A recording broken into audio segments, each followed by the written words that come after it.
Hello, and welcome back to another week of the DP World Tour picks and bets. Skylar, Hoke here, Tom Jacobs. How are we doing after the U.S. Open? I'm very, very glad that I had a day off today. I actually got a week off, which is why people will notice I've probably been firing tweets about golf all morning. But yeah, like staying up until 3 a.m. to watch one person kind of lull the back nine to a win was kind of unbearable. I mean, I actually enjoyed it, but I wasn't the person trying to get Rory McIlroy over the line. So I can certainly see why it was a harder task for other people.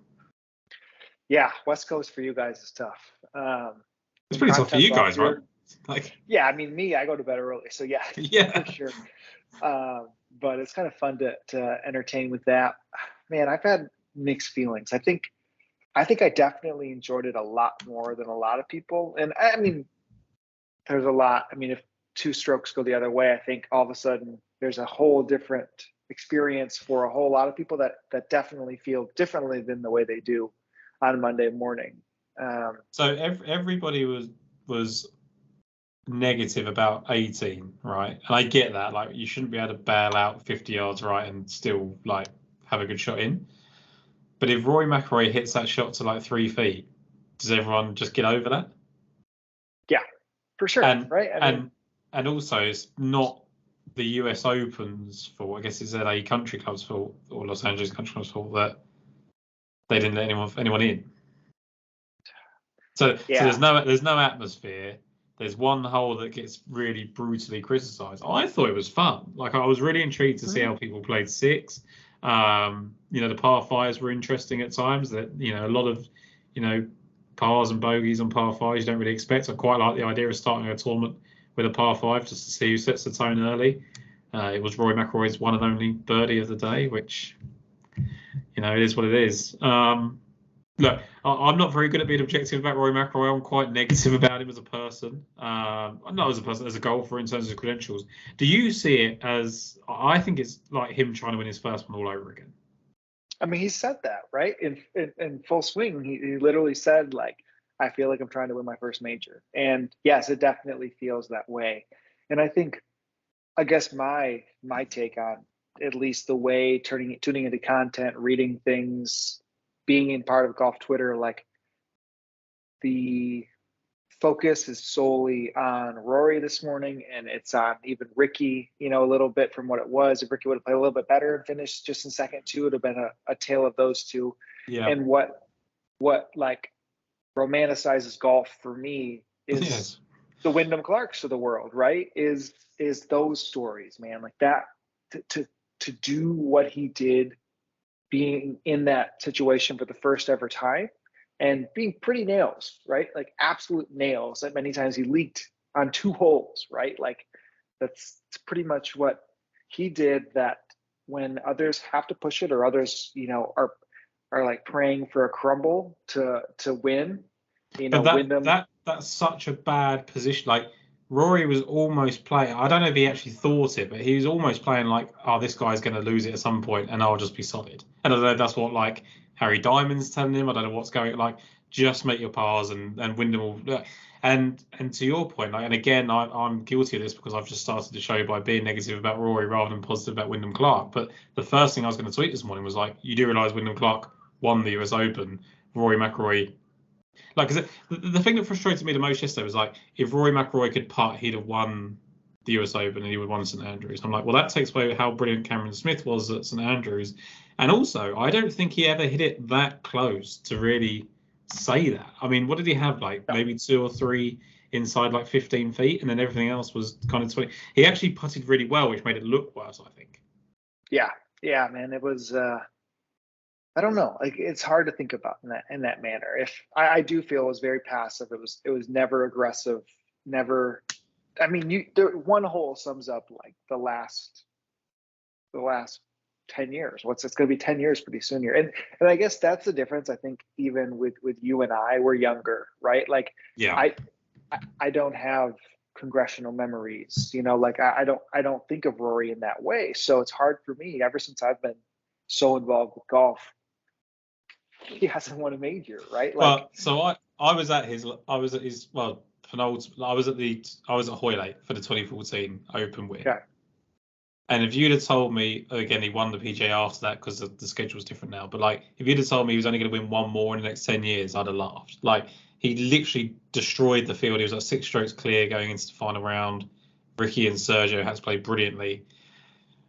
The thing with, because like Rick, obviously Gaiman was brilliant. Like he tweeted out yesterday that like he's been the best on Sundays at majors over whatever time scale he put on it. But I said the trouble is, it was out of contention all the time. He's been in contention 3-4 times, I think, maybe 5 times since 2014.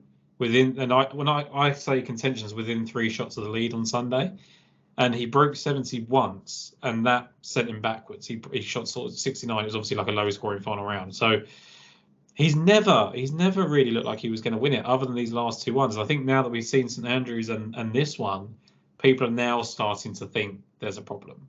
And I think there's been a problem for 9 years. But like now, it's because he's got up. Like I genuinely think if he won the Masters next year, he would probably not care anymore. Yeah, for sure. And then he'd probably win more. For 1,000,000%. Yes, yeah. Agreed. I think I tweeted something on Monday similar, trying to really like extrapolate on the numbers, because the numbers can be conceiving in ways. They also tell the truth in a lot of ways. I mean, there's been the majors since 18. So I think that would have been like Shinnecock year, right? He and Spieth both had the lead in backdoor top 5s, which meant outside of the top 5, entering the final round inside of the top 5 to finish. Now, yesterday was by no means, a backdoor, but he's only had 6 top 5 finishes in that entire time. Now it's up to 7, but so that's 3, right? That's 3 finishes where he has started the final round in the top 5 and finished the final round in the top 5. But it's hard. I mean, like I do genuinely think Rory is a phenomenal individual and has put a lot on his shoulders this year. And you just want to see that killer instinct. So I think it's like the year itself has compacted, because it's been it's been the live story, it's been everything else. It's been so compacted into 1 year. We've seen actually the struggles that he's had to spend for the last 10 years, which is trying to carry the torch from Tiger Woods.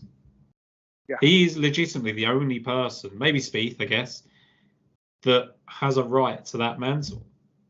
And I don't think he copes very well with it. And why should he? Like, Tiger Woods is beyond human, right? So I think we're just so, like, if he'd got to 29 or 30, whatever he is, 33, I don't know how old he is, Rory, but like, if he got to his early 30s and he hadn't won a major, you would be making question marks. But like, I think back to Phil Mickelson, he was 34 before he won his first major, and then he won 6. So if Rory like racked off these 6 in that way, the trouble was he won 4 or 5 in such a short period of time that it became a given that he was going to get to 10, and it became a given that he might get to 15 and chase Tiger. And I don't know that, like, to me, Skylar, I feel like his game in 2011 and all those sort of things, like, he was just a completely different player. He was a little bit chubby. He had this long distance off the tee. It was kind of maybe 4 or 5 players that could do that: Dustin, Bubba, Tiger, John Daly before them. Like, that really could set themselves apart with a driver. Now everyone can. There was always this talk about rollbacks and like that will play in Rory McIlroy's hands, because he has this length that he can create without the equipment. And he's a beautiful driver of the golf ball, and probably one of the most pleasing people to watch. Like, when he hits these towering irons, like, it's unbelievable. But he's terrible with a wedge in his hand, and he's not making putts. And to not even make it, like, you'd always have wanted him to have made 3 birdies and 4 bogeys and ended up in the same position yesterday. But it was the fact that he just didn't even have a birdie putt after the first, or make a birdie, that really bothered me, I think. For sure. I think if you look at the strokes gain, like, statistics, the years where his short game has really improved, and that's been the last couple, is when he's had his best years or racked up the most wins. Right now, best years is just pure, not really thinking of the majors in that way. But I would say, and again, that's the thing. like, sorry, Skylar, that is the thing. Like, people are like, oh, he's really improved around the greens and with his putter, and that's why he's racking up these 3-4 win seasons, and he's a better player for it. But I think that what set him apart was that he could go to like a rainy congressional and go and hit a driver that people couldn't keep up with. And now that just is not true. Like, Minwoo Lee will go past him, and Cameron Smith can keep up with him, generally speaking. Like, and whereas these backdoor top fives that you mentioned, like, no one's going to care that Cameron Smith finished fifth, apart from the people that are going to be betting him short term, like Hoylake and things like that. Like, historically, no one's going to care about Cameron Smith's top five, whereas everyone kind of goes, well, Rory finished top five in another major or second in another, he's bound to win one. It's like, well, no, it doesn't work like that. Like, I get quite passionate about it because I think that we misinterpret what he is. Like, I don't think he's that great separator of talent that he was back in 2011, 2012, because I don't think he can be. I don't think it's possible. So that's the thing. Like, what was the ideal situation for you yesterday? I mean, beyond Minwoo Lee obviously winning, like, what would you want as a fan of golf to have happened yesterday? Well, I would say what I wouldn't have wanted to happen is Wyndham to bogey 17 and 18, and Rory just to win on that type of, like, if I want Rory to win, and I'm not rooting against him in that manner, but like, I want it to be triumphant. Yeah. And like that, I guess that would have been, if I'm rooting for that scene, like, I would have wanted him or Ricky to pedal to the metal, nothing else, no questions asked. They were the best player yesterday, and hold to it. Anything in between. And I mean, I thought Wyndham still played excellently yesterday. Yeah. Like, there was like, that's he did that, and Yeah. that's I wanted that. I wanted it to be a leave no doubt situation versus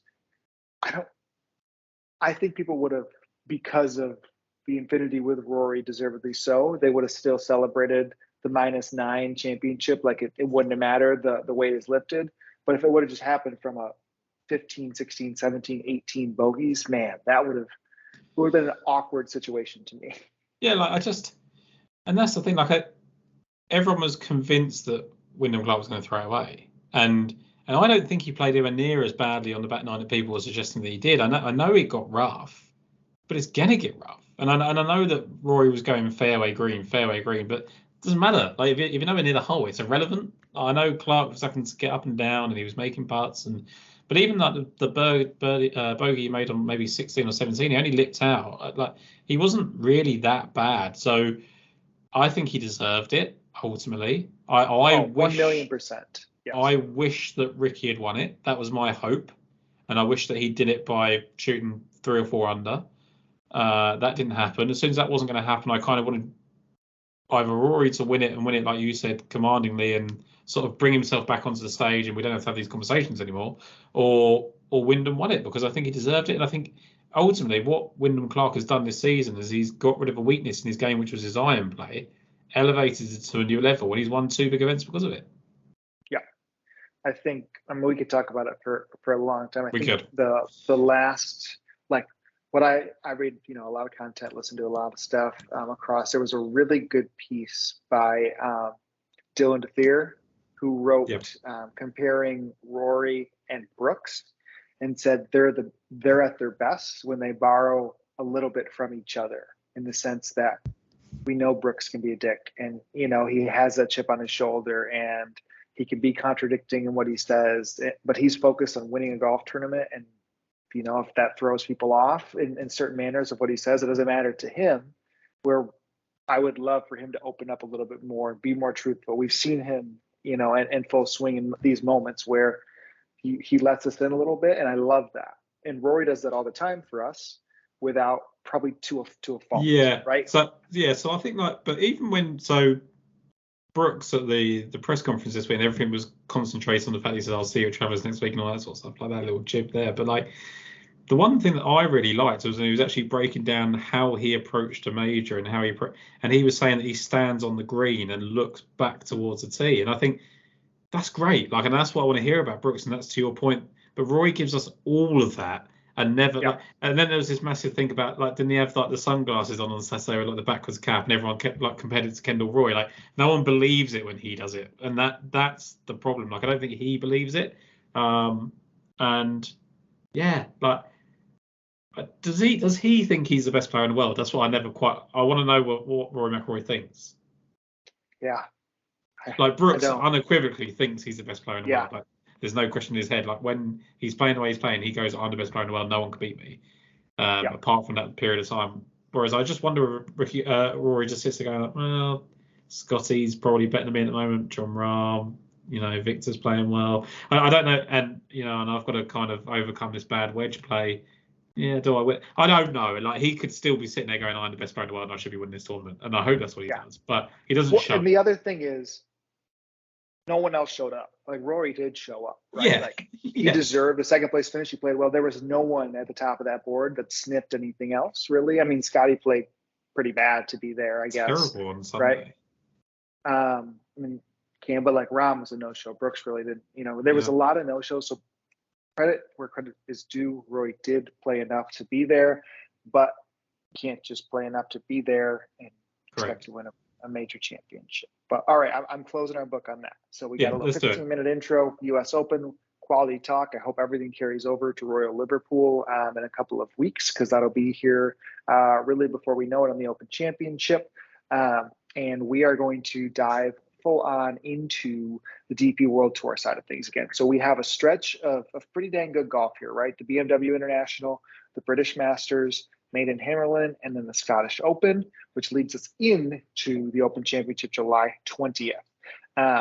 I'm going to make sure as we transition now into our picks that I give a shout out to our audio listeners. You can find us on Daily Fantasy Sports Picks and Bets, the Mix, Mayo Media Network, always supporting us, rating, reviews, subscribe, goes a really, really long way. Appreciate everyone. And like we discussed last week, and we can go on if we wanted into the U.S. Open more, but there were impactful DP World Tour players all across that leaderboard. Min Lee, like we mentioned, another great major performance. Romain Langasco we'll talk about, like another really strong one. Like there was Jordan Smith. I mean, there were some really cool DP World Tour finishes. So we loved providing that last week, and we'll continue on that the next major. But it's time to get into our bread and butter, Tom, as we enter the BMW International Open Golf Club Munich Eichenreit, right? I think that's the way you pronounce it. Going back to this course that we have seen quite historically. Overall thoughts as we approach this event, Tom? So I always consider this event a really tough test. I always see it as a really strong driving test that you can score on, but you get punished if you don't play your best golf, which is ultimately what you want from it. I think it's a really good golf course. It's got to 22 under and 19 under the last couple of years, but before that it was 15 under, 10 under, 17 under. I think you've got to look at form in Germany overall. The Porsche European Open we've just had. I think the Challenge Tour events we'll kind of get into later on. The golf course designer Kurt Rosnecht, I think his name is, he designed that Mallorca Open course. We've only seen for the last couple of years, and there's already been some crossover with that, which I liked. So Von Dellinghausen was 5th here last year. He was 2nd at the Mallorca Open. Paul Waring's been 11th, 10th, 26th here and 2nd at the Mallorca Open. Ryan Fox has been 3rd here, 4th at the Mallorca Open. And Jorge Campillo is 2nd at the Mallorca Open, 3rd, 15th, and 20th here. So just to give you a little insight into kind of what I looked in, the two tournament winners of those were Yannick Paul in 2022 and Jeff Winter in 2021, if people want the reference to that. He also designed the 2020 Italian Open course. I didn't really find anything that I really liked from Cervo there, but he has done it. And then the other one that I kind of looked at, Sky, and this is definitely a reach and not similar courses at all, but he designed all of the courses that have been used for the Swiss Challenge from between 2010 and 2019. And a certain Alejandro Del Rey shot 58 there on one of those courses. So I've taken kind of bits and pieces from all of those things. And then the final crossover for me that I thought was really interesting. You look at just kind of like the winners list. Matt Wallace has won here, won at Crans.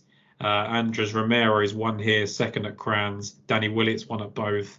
Darren Fickhart, I think, has been in the mix at both. Thomas Bjorn and Ernjel's obviously good at both. Matt Fitzpatrick, runner-up here, winner at Crans. So there's definitely some overlap with those two courses as well. What that is, I don't know, and why, because it's pretty different golf course. But I ultimately think you just want a strong drive of the golf ball in good current form. I don't think you want to be finding your game here. And if you've got some of those links I mentioned, then that's a bonus. Last time we saw this course was Haotong Lee's antics in the playoff, right, against Thomas Pieters last year, which was amazing for Haotong to win that event after showing some life, and he was right back to probably where he was a year prior to that, a little bit off the map. We've seen Victor Hovland come over after a miscut at the U.S. Open and win this event. I believe you said too, Matt Wallace did the same, right? Yep, in 18 or miscut the week prior, right? Yeah, I think it was Matt Wallace. Yes, it was, because that was 18 would have been Shinnecock. Yep. Yeah. So Wallace did that. But yeah, I mean, I think test is a good word, but also you do have to score, right? We're going to see probably, up to the late teens, maybe even last year, Haotong got to 22 under. So interesting mix as we see. I mean, we're kind of in the same run of guys at the top of the odds boards, right? Adrian Meronk, Rasmus Højgaard, Rosner, Perez, Yannick Paul, McIntyre, Romain Langas make up kind of the 20s mainly here. Is there anybody for you at the top of the leaderboard that you're intrigued at? Yeah, so I think they all make reasonable sense. I mean, Meronk is the best player, I think, at the moment, but I can't get there. Højgaard and Perez not really interested at the moment. Rosner's got some crossover form that's interesting. Yannick and Romain Langas were probably the two I was closest to, and in the end just haven't bitten the bullet on either. But I mean, if that Mallorca Open thing comes to fruition, then Yannick Paul's interesting, I think. Yeah, I mean, what I was very, very close to betting was Romain Langas, right? I mean, Langas was inside the top 20. I mean, easy cash as low Frenchman for you last week. Did anyone else make the cut? No one made the cut. Barjon missed it on the number after being like 3 under, so he was the challenger. Yep. So yeah, he was 19th at the halfway point. Had one of the rounds of the day Friday.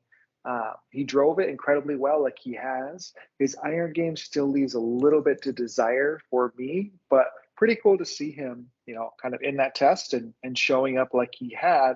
But ultimately, I think our eyes are more onto the 30s here. DraftKings Sportsbook has a couple 35s on a couple golfers that we really like. One golfer that I didn't mention yet, who I really, really liked for the U.S. Open when we talked about great U.S. Open performances, was none other than Pablo Larrazabal. Tom, why are we going back to the well with him? I don't really get how you can't.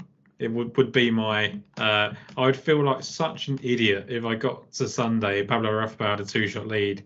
He was 35-1, and this is a guy that's won twice in his last 4 events. He's just gained strokes on approach and off the tee in a miscut of the US Open, and he comes back to a course where he's got 2 wins, a 3rd, a 5th, a 14th, and a 17th. So there's really nothing else beyond that. It just doesn't make any sense to leave him off. We've had this question a couple of times, like what price, what point does Pablo Larrazabal get respected in the market? And I think he has just about, he's getting towards that number now, 35-1 for a 40-year-old, but he's still behind. McIntyre's got question marks, Rosner question marks, Langas definitely question marks in terms of winning upside. Højgaard, 15 points bigger than Højgaard.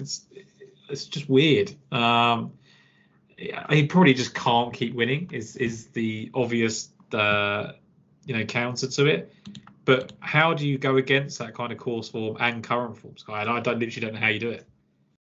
His round 1, I mean, somebody heavily invested into Pablo last week. I mean, he hit every single fairway. When's the last time Pablo has probably done that? Let alone, I guess, the fairways were large, but man, I mean, that was something from a ball striking standpoint. I would have never expected him to gain the type of numbers that he did last week. So that's almost just as encouraging as the way I would have thought he would have approached the course. There was 3 guys that hit every single fairway in round 1. And I don't think there was any other round that happened all week long. So pretty interesting from that standpoint. A short game is going to deliver, if you extend it out a little bit longer. Unfortunately, last week wasn't cut up for that for him. But 35, the two-time back-to-back winner at the course that is set up perfectly in the way that he has had as good a history of anybody. There's not much convincing that we need to do besides that. No, there's just no point in trying to convince other people, right? If you're not on him, you're not going to be on him no matter what we say. But this is a guy that's won 4 times since last March, and he's won twice at this golf course. So I wouldn't be put off by miscutting the major, because that's just what the Rafael does. I mean, we mentioned that last week, even when we were trying to sort of big him up, like that's definitely something that can happen. And it was in the US. And he basically had the same recipe, right? He was top 10, and not that he was top, he was just outside the number at the end of the first round, but he was top 10 at Oak Hill when he didn't really deserve to be, and then comes back. It's almost a rinse and repeat. So 35s for him, absolutely. Yep, I definitely think that's just the smart way, and just not even thinking about it. Pablo wins, good number, course he likes. Yep. I'm sticking with another 35 for my next one, and it's in the same kind of element that I like to go into. You're playing well on other courses or other tours, and you want to see how it compares against the DP World Tour. And to me, Takumi Kanaya's form is just way too good to not risk him again. I mean, he's coming off of a playoff loss, a victory, a third. When he has, the last 3 DP World Tour events for him have been 12th, 28th, 24th, if you extend out a little bit further, 7th place. So, his last basically 6 months, October and beyond, have been pretty darn good for Kanaya, deservingly priced where he is.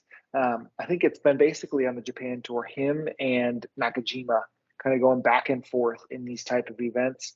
And we saw them similar prices when they played in Japan, right? I think it was maybe 40s, 45s for Kanaya and Nakajima. And I just don't think we need to overthink this one either. We know the talent and the upside. 17th here on debut. He miscut the next time there, but the talent, the form, the competition, enough for me at 35s.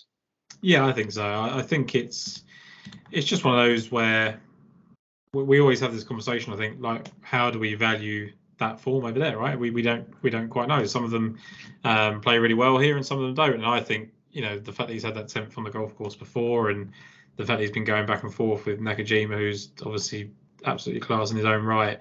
I guess I don't expect him to be good in this golf course, but I don't really know why. I just think it doesn't strike me as someone that's going to really come to fruition. But he's playing so well that I think sometimes you can overcome that, and that's definitely the way I see it with Kanaya at the moment. Yeah, I mean, he's probably one of the top accurate guys in the field. Not that has been historically. I mean, if you look at him and Haotong, they probably do have very opposite games in that manner. Wallace, though, kind of at his prime was a little bit all around. I think Kanaya can just be an all around type of player. We have seen Andrea Pavan even win here right in the past. So a little bit of mix. Romero is more of the short game, type of accurate guy. So if that form continues, the price, fair enough for me. But then I hit a gap.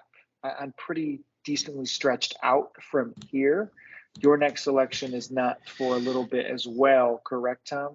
Yeah, mine's 80-1, my next one. Yeah, so I guess if we look at the one person there was a couple of people that was close here that we'll mention. So Ewan Ferguson for me was someone that I think there was some form kind of showing up in the places I like. He had that top 9 in Mallorca. I think he played well at Kranz in the past, and he played well recently in Germany as well. So I liked that.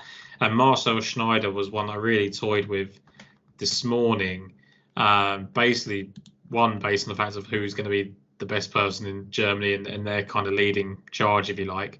And then I looked at his form, and he's got 20th and 15th place finishes here in the past, where he's kind of been in and around the top 10 at different points during those weeks.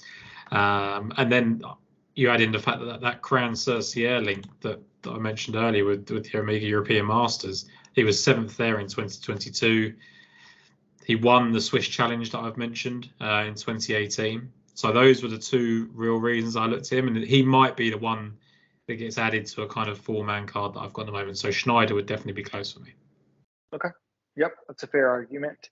I bet Norgard Muller last year here. I was listening back to kind of our pod, and I mean, he's shown up at 40s. I think he was 80s last year. Was a recent first-round leader at the Scandinavian mix. Just not enough in the iron play for me at the decreased price.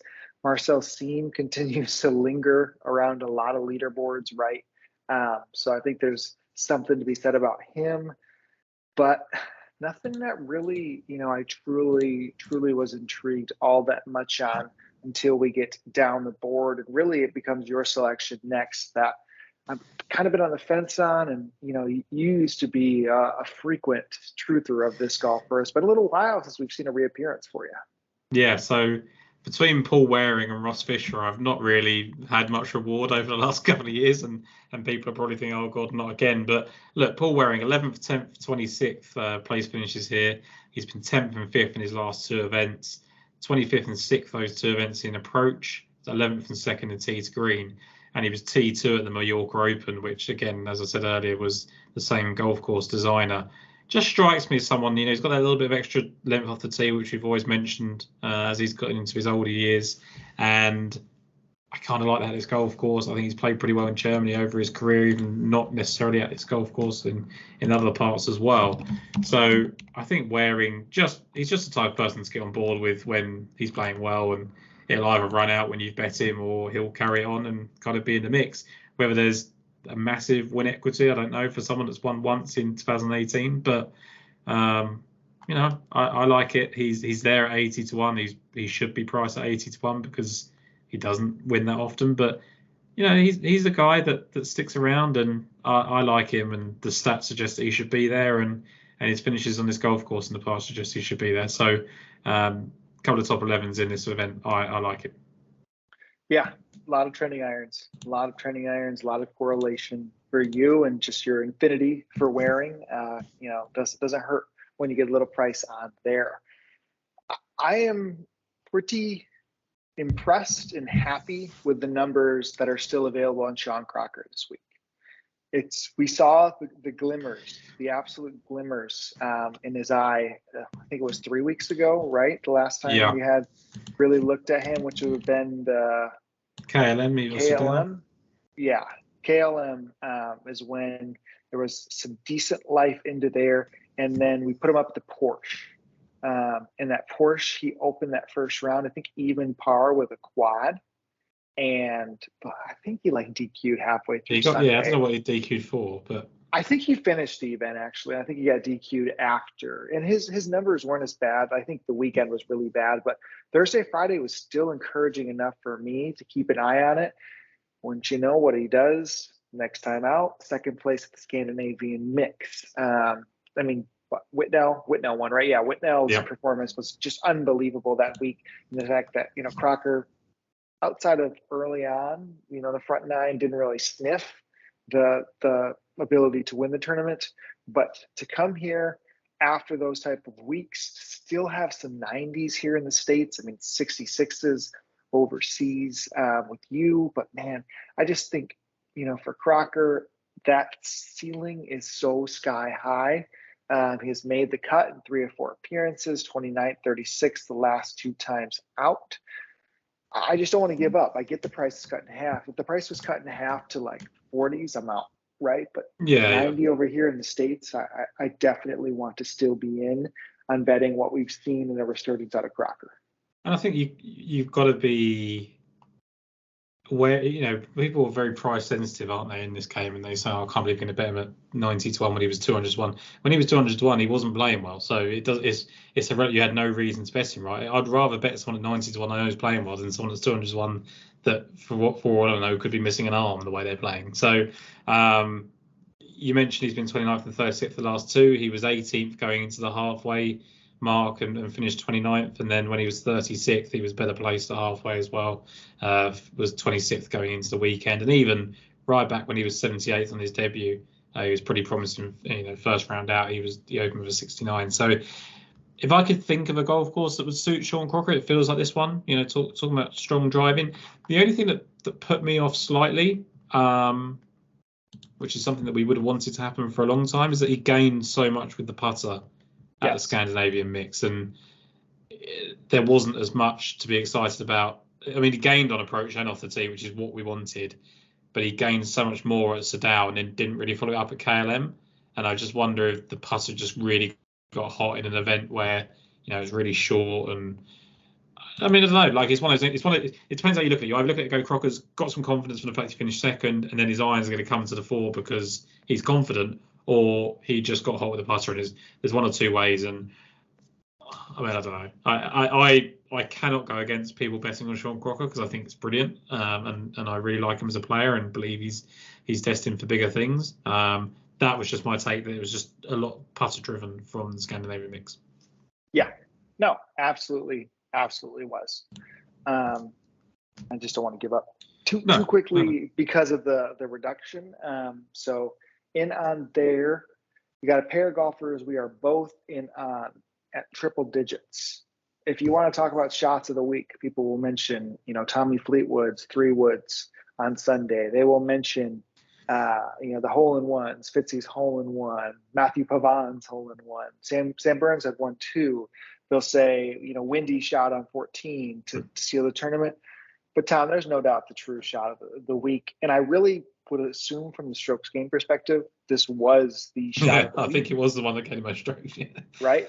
And that was Alejandro Del Rey's drive on 6 on Thursday.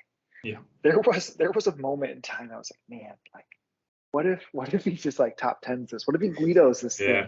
You know, after we talked so much about him. That was somebody we were high on the preview. Yeah. Now, Friday went about as bad as Thursday went good. But you mentioned the correlation on Del Rey, 58 Swiss Challenge in the past. I just think overall, just zooming out from this on his game, he's just had a quality year. He's had a steady, sneaky, decent quality year with a lot of low rounds, some mixed in high ones, just like we saw this past week. But after that first round, and again, that specific drive probably was a big reason in which he got to lead the field off the tee. That drive specifically gained, let's see, round 1. It gained 1.71 strokes. However, he still gained 1.5 additional strokes off the tee there, which that alone would have had him in the top 10 that round if he just stripped out his best drive of the day. So that's pretty encouraging to see somebody like that put to the test against everybody else out there. Now, again, round 2 was very bad. Off the tee, he was still positive approach, kind of lost him. But, man, I just think a steady year, tons of upside from Del Rey, probably still encouraged by the way he played and coming in to continue at a big boy golf type of test. You can't, but if you're Alejandro Del Rey, you can be disappointed you missed the cut, but you can't be disappointed you didn't finish off. He was 14th after round 1. Like he wasn't going to realistically follow that up. He's not in the Minwoo Lee category of the people that have been doing this for a little while now and played in majors. He's still relatively new to this. He's still green to this. I compare him. You mentioned Nicholas Norgard Muller at the start of the show and that you bet him last year at 80-1. This feels like the same sort of bet that you're betting on the upside at 100-1 for Del Rey is he the best driver in the field? I guess he is in terms of length, right? So, yes. You know, he's going to gain the most off the tee there. The fact that he was 4th at the halfway stage at KLM and then finished 39th, he was 19th going into the final round at the Porsche European Open just down the road, and then finished 39th again. I think it's pretty promising.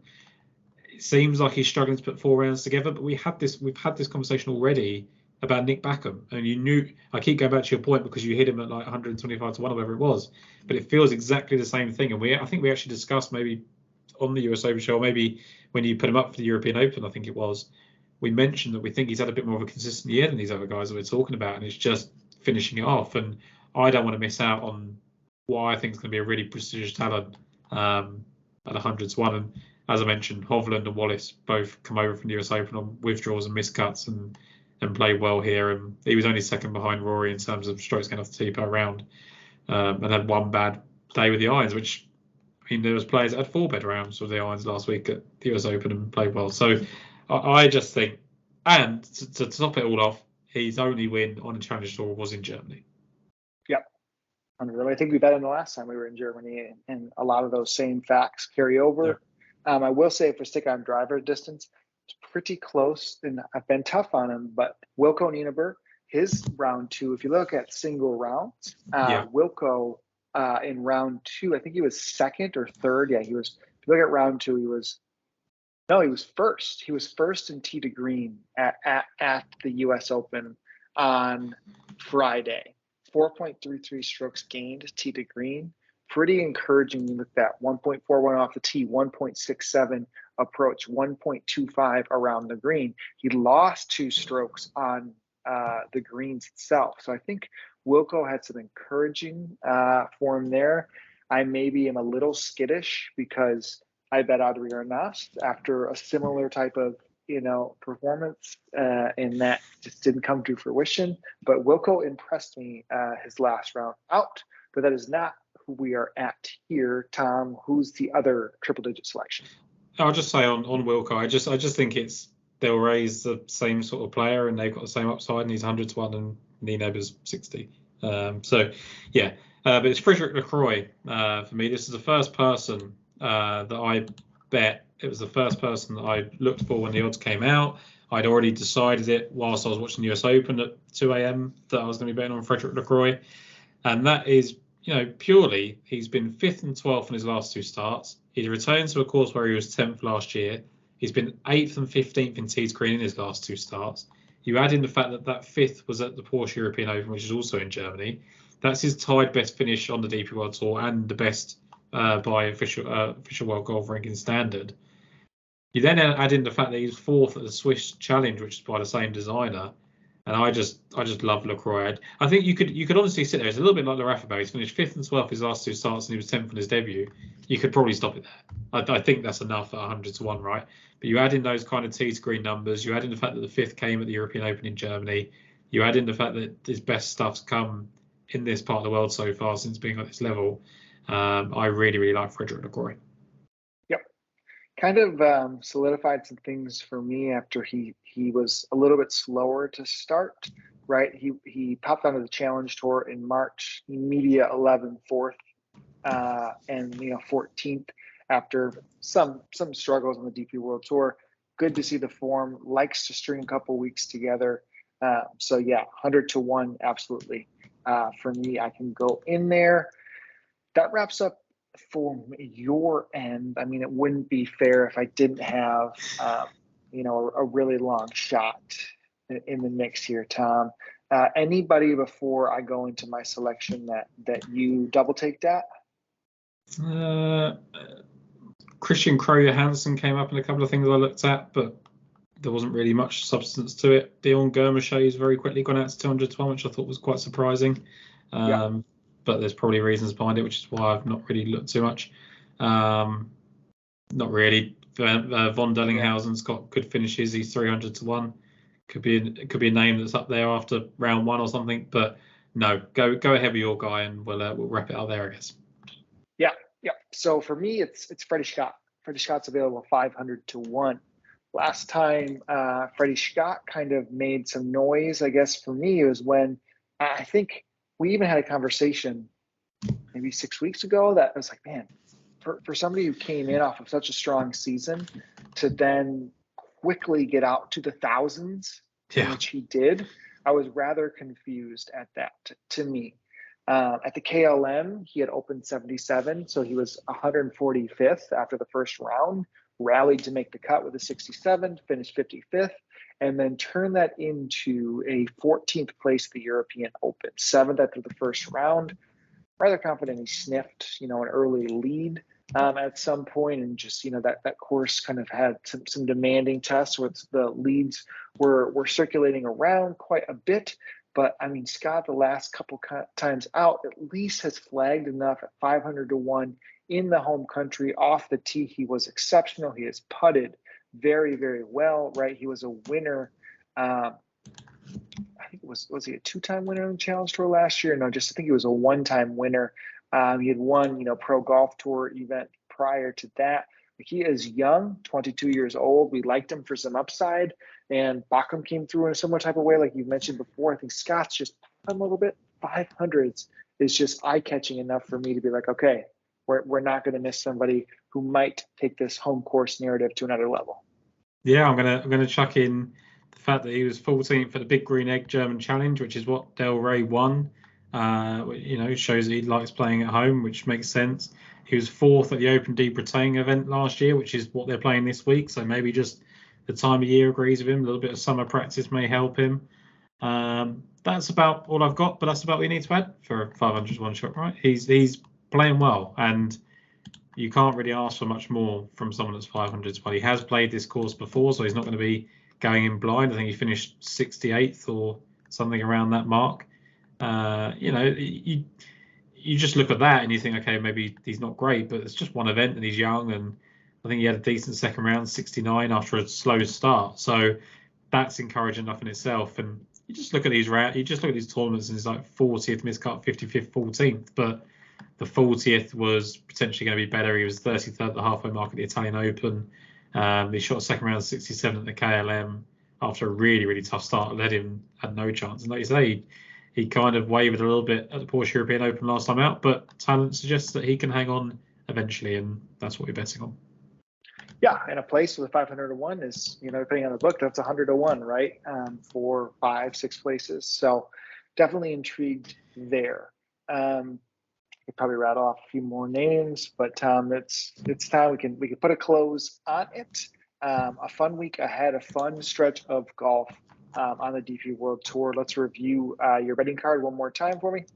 Yep. So for me, we're doing Pablo Larrafa about 35 to 1. I am going to add Marcel Schneider in at 50. I just think after all that, I've kind of committed myself. Paul Waring at 80 to 1. Frederick Lacroix and Alejandro Del Rey both 100 to 1. I am with you. We have a good alignment this week, right? Pablo Larrafa 35 to 1. Takumi Kanaya 35 as well. Sean Crocker 90 to 1. Alejandro Del Rey, Frederick Lacroix 100 to 1, and then Freddie Scott 500 to 1. We'll probably get top 5, top 10 with Freddie too, maybe even the top 20 depending when these odds all release. But big week. Let's run hot into the Open Championship. A lot of the DP World Tour guys with the qualifications will be teeing it up at Royal Liverpool. So again, there's going to be somebody who wins yourself $1 million, hopefully from our set of the player pool. But that closes it out for us. So Tom, thank you again, as always. Appreciate you. Thank you, buddy. Yep, no, looking forward to a good week, and hopefully we find ourselves a long shot winner here because the card is full of them. Yes, amen. Best of luck, everybody, and we'll catch you next week. Thanks again.